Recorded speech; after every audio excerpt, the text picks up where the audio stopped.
getting a digital audience is really important, because that's obviously a lot of the time where customers will then get to your website.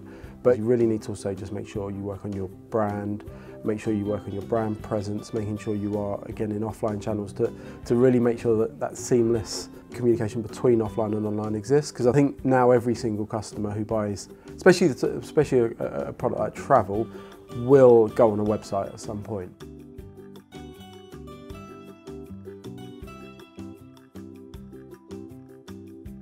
There's a lot of challenges in the online commercial travel space. I think there's one of the main things is the amount of competitors and the amount of really good competitors out there for every company, and it's really defining what you want to be in that marketplace.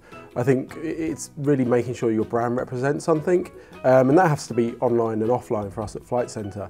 But it's making sure you really stand for something and get that message across to customers, because there's a lot of different things you can do in the online space. People want to know why book with you, essentially. What's the reason to book with you as a company?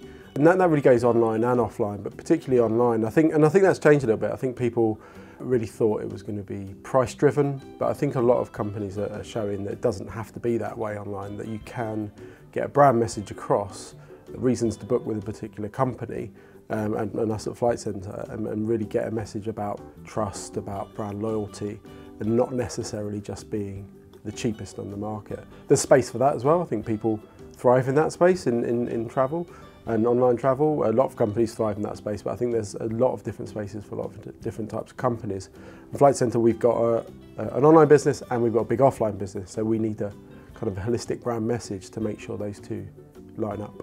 But really, it's about our people, and whether you book online, and we have a call centre that deals with those bookings, or whether then you book in a shop, because we've got our large shop network, it's about making sure that there's a person on the end of that. And I think airlines value having a company that have highly trained staff and people that really understand what customers need. And don't get me wrong, there's customers that will be happy booking online, purely and just book and go kind of thing, but we offer more than that, whether you book online or offline. And I think that's valuable to airlines and to all our partners.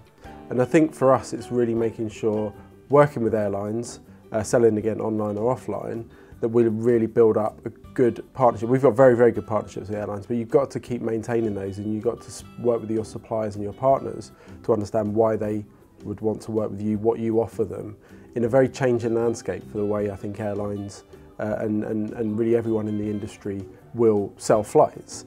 It's also our shop network, it's also whether we do offline advertising in press or out of home. All these things need to seamlessly connect, and it's something that I think it's absolutely imperative and vital for all businesses that the two do connect. If you have two different businesses operating at the same time, one online, and then might be a social channel, and then might be an offline channel, and they're not seamlessly connected, it's very, very dangerous for the business, because your customers won't really understand who they're buying for and what you represent. So that seamless experience really needs to come from I think probably alignment of those different departments all working together at the same time. In our marketing department, it's regular collaboration between all different parts of the business, so everybody knows exactly what's going on. And I think that's the key part of it, is to make sure that alignment is there. I think e-commerce and tech innovation, there can be a blurring of the line between those two things at times, and I think if you get that wrong, that can cause problems.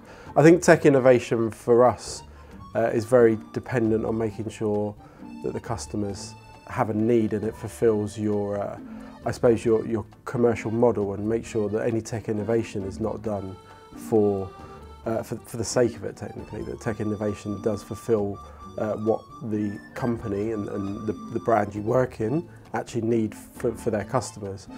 So I think sometimes especially in tech innovation, I think we're in a position where probably anything is technically possible. I think the challenge will become and as it is here now, really about what is useful to customers, and I think that's more the challenge. I think technically you can really fulfil a lot of things. Obviously in artificial intelligence, there's a lot of different things coming and that are already here.